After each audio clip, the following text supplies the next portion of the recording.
Her breath reeked of champagne and victory when she leaned close. "You're just a waiter now," she murmured, eyes glittering like she'd just pinned me under her heel. I didn't flinch. I poured the wine, set the glass in front of her, and smiled, because I'd been waiting for this moment.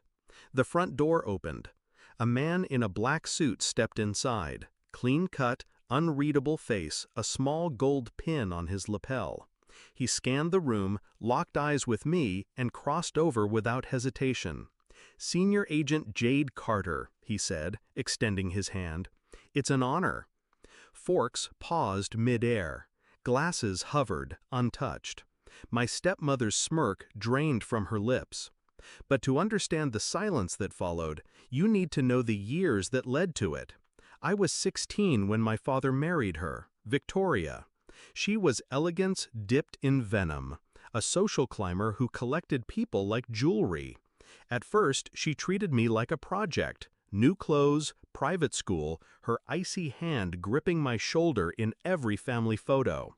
I thought it was love, in her own way. That illusion cracked the year I turned 21. My father had a heart attack. 2 weeks later, she sat across from me in the lawyer's office and smiled like she'd won a game I didn't know we were playing. She got the house, the accounts, my father's company. I got nothing, not even his watch. Her reasoning? "You're young, Jade. You'll make your own way." I left that office with empty pockets and a calm I didn't feel. It started small, the signs she'd been planning this long before my father died. I found old emails between her and his business partner, restructuring assets behind his back. Her name on property deeds that weren't hers a year earlier. I confronted her once. She didn't deny it. She just laughed. "Darling, the world doesn't reward the honest, it rewards the clever." That was the last time she saw me as the naive stepdaughter she could manipulate. I didn't spiral. I calculated. I sold what little I had and left the city. Enlisted under an alias. My plan was simple: disappear where she couldn't find me, build skills she could never imagine, then come back, not for revenge, but for checkmate. Years passed in the shadows. Surveillance training, counterintelligence, covert ops. I learned how to read lies in the twitch of an eyelid, how to dismantle someone's life without leaving fingerprints.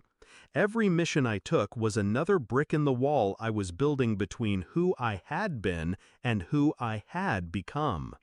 She thought she was gone, forgotten, broken. I made sure she kept thinking that. When I came back, I didn't walk into her world as her stepdaughter. I walked in as someone invisible. I took the job as a waiter at her annual family party. I wore the black vest, the bow tie. I let her friends glance past me like I didn't exist. I knew she'd notice. She always needed an audience for her cruelty. She cornered me near the wine table, ready to savor my humiliation. That whisper, "You're just a waiter now," was meant to crush me. But I wasn't there to serve drinks. I was there to serve the end game. 2 months earlier, I'd begun the real operation, quietly, precisely. Her second husband, a tech CEO with a fragile ego, had a mistress. I had the footage, the bank transfers, the hotel records. Her charity? A front for laundering campaign donations. I traced the money trail right to her personal accounts. The offshore property she hid from the IRS? I mapped it, down to the tile in the kitchen. I packaged it all, sent it through secure channels. Not to the police, not to the press, to people far higher, far more dangerous, the ones who didn't knock when they came for you. The Pentagon had been watching her charity for months. My file made sure they didn't just watch, they acted. Back at the party, the man in the suit clasped my hand like we were old allies. "Senior Agent Carter," he said again, loud enough for every single guest to hear. "We need to speak with you about your intel on Operation Glass Veil." I nodded, as if this was just another Tuesday. Of course. Victoria's glass slipped from her hand, shattering against the marble. Senior agent? She repeated, her voice brittle. The man turned to her, eyes sharp. Mrs. Whitmore, we'll also need to discuss your involvement in several classified matters. We'd prefer to do this discreetly. Her friend stared, whispers rising like smoke. Her husband took a step back, as if her downfall might be contagious. I didn't move. I just held her gaze. She finally saw me.